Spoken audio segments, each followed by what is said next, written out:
हमारे साथ हैं दो खास मेहमान, tech and cyber expert doctor Kanishk Agarwal और सुप्रीम कोर्ट के वकील दिनेश जोतवानी। आप दोनों का बहुत बहुत स्वागत है। तो कनिष्क, मैं आपसे बातचीत की शुरुआत करना चाहता हूं। अब ये थोड़ा कंफ्यूजिंग हो गया। एक तरफ तो कंपनी ने बहुत पहले डिक्लेयर कर दिया था कि भाई हम 8 मई से एंड टू एंड एन्क्रिप्शन खत्म करने वाले हैं। फिर ये कोर्ट वाली बात आ गई, जो रिपोर्ट भी की गई है कई जगह की। कोर्ट में कंपनी बोल रही है कि नहीं, वो एंड टू एंड एन्क्रिप्शन तो रहेगा, लेकिन व्हेनेवर गवर्नमेंट वो डेटा मांगेगी तो हम उनको दे देंगे। अब ये कंफ्यूजन पैदा करता है कि कंपनी आखिर करना क्या चाह रही है। विपिन जी, बड़ा सरप्राइजिंग डिसीजन है, लेकिन इसकी टाइमलाइन थोड़ा समझते हैं हम लोग। तो 24 मार्च को न्यू मैक्सिको जो जूरी है अमेरिका में, उन्होंने इस पे फाइन लगाया मेटा के ऊपर। $375 मिलियन का फाइन था। और सिमिलरली लॉस एंजलिस में भी इनके ऊपर $6 मिलियन का फाइन लगा है। तो इन्होंने अनाउंस कर दिया भाई 8 मई से हम E2E का रिमूवल कर देंगे। अब 19 मई को, मतलब 11 दिन बाद जब ये कर रहे हैं, उस पे एक नया कानून आ रहा है यूएस के अंदर, जो कि है टेक इट डाउन। इसका मतलब ये होता है कि अगर फ्लैग कर दिया किसी कंटेंट को, उसको चाहे डी फेक हो चाहे एआई कंटेंट हो, उसको 48 घंटे के अंदर अंदर इनको रिमूव करना पड़ेगा। तो क्या ये टेक्निकली पॉसिबल है? ये टेक्निकली पॉसिबल नहीं है प्लेटफॉर्म के द्वारा। तो इन्होंने बहुत ही आसान रास्ता चुना। इन्होंने ये कहा कि इसके बीच में हम ये करते हैं कि इसको हम E2E इंक्रिप्शन ही हटा देते हैं। तो इसका मतलब, एक हम सोचते हैं चिट्ठी होती है, एक सील्ड एनवेलप होता है, तो वो कितने लोगों के हाथ के द्वारा जाता है, लेकिन हम पढ़ नहीं सकते। लेकिन इसको इसने एक पोस्ट कार्ड बना दिया कि मेरा मैसेज जो मैं किसी से आदान प्रदान कर रहा हूँ, अपने परिवार वालों से, अपने दोस्तों से या किसी और से, उसका कंटेंट कोई भी पढ़ सकता है। तो इसके 3 बड़े कारण हैं। मतलब मेटा के पास देखिए ऑप्शन बहुत थे। अगर आप बात करें टेक्निकली, तो तो ये सर्वर के एक ऊपर मिनट कनिष्क, आप कह रहे हैं कि वो जो 48 घंटे में टिकट डाउन आने वाला है, लेकिन उसका ये एंड टू एंड इंक्रिप्शन से क्या कनेक्शन है? वो एक अलग चीज है कि कोई कंटेंट आया, कोई पोस्ट आई जिसमें कुछ प्रॉब्लम है, और अगर एजेंसीज या गवर्नमेंट उन्हें कह रही है तो उनको इतनी देर में हटा लेना है। और ये एंड टू एंड इंक्रिप्शन, ये तो बातचीत में होता है। तो दोनों थोड़ी अलग चीजें नहीं हो गई? नहीं, अलग चीज इसलिए नहीं हुई है क्योंकि जो टेक इट डाउन कानून है, जिसमें, क्योंकि ये चाइल्ड सेफ्टी के ऊपर आया है मेजरली। ओके। चाइल्ड सेफ्टी के अंदर क्या है कि क्या होता है कि नॉन कंसेंशुअल इंटीमेट इमेजरी बना देते हैं डीप फेक के अंदर। अभी जैसे बीच में एक प्लेटफॉर्म आया था जिसने डीप फेक के कंटेंट क्रिएट करना शुरू कर दिया बच्चों का। तो उसके बेस पे क्या होता है, उनके इमेज का इस्तेमाल हो रहा है, सब चीजों का इस्तेमाल होता है। तो अगर ऐसा कोई कंटेंट फ्लैग होता है, क्योंकि भी प्लेटफॉर्म पे काफी कानून आ रहे हैं ईयू के अंदर, अमेरिका के अंदर, कि भाई वो कंटेंट को आपको टेक डाउन करना पड़ेगा इमीडिएटली 48 घंटे के अंदर। अगर आप नहीं करेंगे तो आपको पेनल्टी लगेगी। तो अगर आप मेटा के हिसाब से देखेंगे कि मैं $381 मिलियन की तो पेनल्टी अभी देख ही रहा हूं, और आने वाले समय में मेरे पास जो फेडरल नया लॉ आ रहा है उसके अंदर मेरी पेनल्टी और बढ़ जाएगी। तो मैं, पॉसिबल नहीं है मेरे लिए टेक्निकली कि उस 48 घंटे के अंदर जब फ्लैग हो कंटेंट, उसको मैं रिमूव कर पाऊं। तो इंक्रिप्शन हटा दूं। इंक्रिप्शन से क्या होगा कि वो जो उनकी रिक्वायरमेंट है टेक डाउन की, वो कंप्लाई कर जाएंगे उससे। तो उसके इजी हो जाएगा उनको रिमूव करना। तो ओके। इसीलिए है, तो ये एक रिस्क मैनेजमेंट कर रहा है मेटा यहाँ पर, कि उसने ये बहुत एक गैप निकाला कि यूजर्स इस्तेमाल नहीं कर रहे इसको। आपने चुपचाप अपना हेल्प अपडेट कर दिया, और उसके बाद आप कानून लेकर, उसमें पॉलिसी लेकर आ गए कि भाई अब इसको हम रिमूव ही कर रहे हैं E2E को। ठीक है, तो ये एक पॉइंट हुआ कि वो अपनी सहूलियत के लिए इस तरह की काम करने जा रहा है, जहां पर एक कानून के तहत उनको चीज़ें हटानी पड़ेंगी। अब वो चैट में भी आ सकती हैं, तो वो हटेंगी कैसे? वो तभी हट सकती हैं जब उसका एंड टू एंड इंक्रिप्शन समाप्त होगा। यहाँ पर दिनेश जी, जो मैंने अभी कहा कि इंडियन कोर्ट में भी ये बातचीत आई और वहाँ पर एक अलग बयान आया उनका, कंपनी का। उनका ये कहना है कि हम ऐसा कुछ नहीं कर रहे हैं, लेकिन हाँ, एंड टू एंड इंक्रिप्शन जारी रहेगा। लेकिन अगर सरकार हमसे कोई जानकारी मांगेगी तो वो हम दे देंगे, मतलब तब वो इंक्रिप्शन समाप्त होगा। क्या ये सिर्फ कान को घुमा के पकड़ने वाली बात है? मतलब जो बात अभी कनिष्क बता रहे हैं लगभग वही बात है, लेकिन दूसरे शब्दों में कही गई है।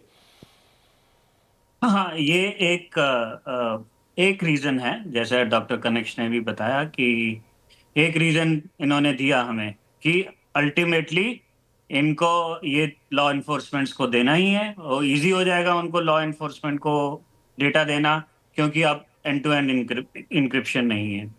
ये एक जो ऑफिशियल रीजन जो दिया मेटा ने कि इसमें हम ज्यादा यूजर्स देख नहीं रहे थे, इस जो उनकी ऑफिशियल स्टेटमेंट आई है मेटा की कि ज्यादा यूजर्स इसको यूज नहीं कर रहे, इसलिए हम नहीं हटा रहे।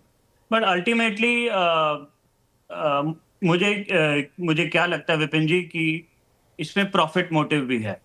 अब आप देखेंगे अगर मैसेज इनक्रिप्ट हो, एंड टू एंड इंक्रिप्शन, जिसे E2EE कहते हैं, एंड टू एंड इंक्रिप्शन जब हो तो कोई उसको पढ़ नहीं सकता, मेटा खुद नहीं पढ़ सकता ऑफिशियली देखा जाए तो।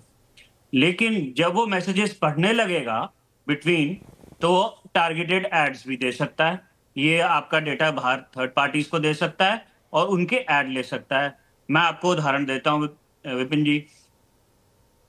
आप दुबई में बैठे हैं, मैंने मैसेज आपको डाला, I am coming to Dubai और if you can find a reasonable place to live. मैंने अपने दोस्त को लिख दिया। अब ये बात पढ़ ली मेटा ने जब बात पढ़ ली तो मुझे टारगेटेड ऐड दिखाने लगा। तो ये प्रॉफिट मोटिव भी है, क्योंकि अब वो दुबई में होटल्स की मुझे एडवर्टाइजमेंट दिखाने लगेगा, रेस्टोरेंट्स की एडवर्टाइजमेंट दिखाने लगेगा और उनसे पैसे ले लेगा कि दुबई आ रहे हैं और वहां से बुकिंग करनी। पता नहीं दिनेश जी, ये तो आप कह रहे हो कि चैट, लेकिन मैं तो अभी भी ये हम सबके अनुभव हैं कि हम चैट कर लें, हम कोई सर्च कर लें फोन पर या हम बातचीत ही कर लें, वो तो बाय डिफॉल्ट अभी भी आ जाते हैं। ये तो आप चैट करने की बात कर रहे हो, आप बातचीत कर लो तो भी इस पे इंस्टाग्राम पे आपको ऐड दिखने लगते हैं या गूगल पे आपको ऐड दिखने लगते हैं, तो वो तो एक अलग समस्या ही है। हाँ जी, पर आपकी बात सही है और ये आशंका जताई भी गई है कि क्या ये इसीलिए कि थर्ड पार्टी से डेटा शेयर होगा और टारगेटेड ऐड आपको दिखाए जाएंगे। ठीक है, ये भी एक बात है, लेकिन हाँ, अब दर्शकों को या जो यूजर्स हैं उनको अपने एंड पे डिसाइड करना होगा। जैसा एक और फैक्टर आ रहा है या एक और बात आ रही है कि भाई क्या ये कंपनी का अपना प्लान है कि आपको चैटिंग ही करनी है तो आप जाके मेरे इनक्रिप्टेड प्लेटफॉर्म पे कीजिए, यानी कि आप व्हाट्सएप पे कीजिए और यहाँ पर से पोस्टिंग के काम कीजिए। और एक उसका जो पेन पॉइंट कह लीजिए या थोड़ा सा एक दिक्कत वाली बात होगी कंपनी के लिए, वो जो अभी कनिष्क बता रहे थे, जो कि अमेरिका में लॉ आ रहा है। अच्छा कनिष्क, एक और बात बताइए, अब जो इलॉन मस्क कह रहे हैं या फिर जो बात टेलीग्राम के सीईओ कह रहे हैं, उस बात में कितना दम है? वो तो यहाँ तक कह गए कि ये सदी का सबसे बड़ा फ्रॉड है, एंड टू एंड इंक्रिप्शन जैसी कोई चीज ही नहीं है और ये सब पढ़ते हैं जो आप डालते हो। नहीं, ऐसा नहीं है। मैं देखिए, प्लेटफॉर्म ओनर्स हैं जिन्होंने कमेंट्स दिए हैं, तो अपना प्लेटफॉर्म को उनको प्रमोट करना है ताकि वो जितने भी यूजर्स हैं जो एक प्लेटफॉर्म को यूज कर रहे हैं वो उस साइड जा सके। देखिए, एंड टू एंड इंक्रिप्शन बिल्कुल होता है और कई जगह एप्लीकेशंस में यूज होता है। एंड टू एंड इंक्रिप्शन का मतलब ये है कि आपका डेटा पूरा मास्क हो जाएगा, उसको कोई पढ़ नहीं पाएगा लेजिटिमेट तरीके से। तो ये कहना गलत होगा कि ये फ्रॉड है बहुत बड़ा व्हाट्सएप के अंदर। नहीं, ये बात तो सही है। देखिए, एंड टू एंड इंक्रिप्शन शायद अपने आप में फ्रॉड नहीं होगा, लेकिन क्या उसको चलाने वाली कंपनी, हम कहते तो हैं कि नहीं पढ़ सकती है, लेकिन जब मान लीजिए कि किसी सरकारी एजेंसी ने मांगा तो वो जब देगी तो कैसे देगी? कहीं ना कहीं से तो निकाल के देगी। जब उनको दे सकती है तो क्या खुद नहीं पढ़ सकती है? ये भी पॉसिबल नहीं है। तो देखिए, मैं आपको सच्चाई बताता हूं कि ये देखिए प्लेटफॉर्म के ऊपर डिपेंड करता है कि उन्होंने अपनी एल्गोरिथम को कितना स्ट्रांग बनाया है। अगर आप कोई डेटा को इंक्रिप्ट कर रहे हैं तो उसको डिक्रिप्ट भी करा जा सकता है। वही तो वो डिपेंड करता है, एथिकल गार्ड रेल्स के ऊपर डिपेंड करता है कि वो जो प्लेटफॉर्म है उसने क्या एथिकल गार्ड रेल्स अपने यूजर्स को लेकिन संभव है ना कनिष्क साहब, ऐसा हो सकता है ना?